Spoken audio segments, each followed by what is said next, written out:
Hi, it's Robert F. Kennedy Jr. here, your HHS Secretary. At HHS, we have a division called the Biomedical Advanced Research and Development Authority, or BARDA.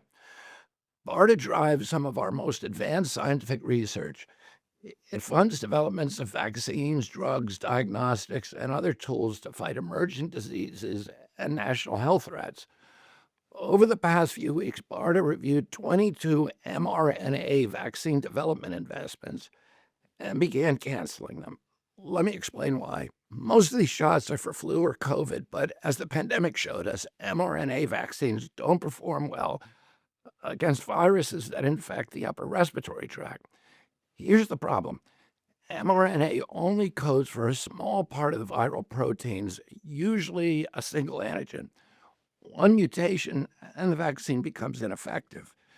This dynamic drives a phenomena called antigenic shift, meaning that the vaccine paradoxically encourages new mutations and can actually prolong pandemics as the virus constantly mutates to escape the protective effects of the vaccine. Millions of people, maybe even you or someone you know, caught the Omicron variant despite being vaccinated. That's because a single mutation can make mRNA vaccines ineffective. The same risk applies to flu. After reviewing the science and consulting top experts at NIH and FDA, HHS has determined that mRNA technology poses more risks than benefits for these respiratory viruses.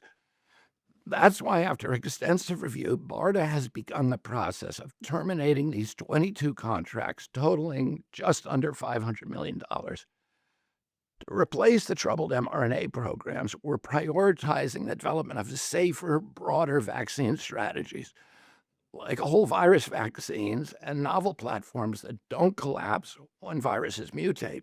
Let me be absolutely clear: HHS supports safe, effective vaccines for every American who wants them.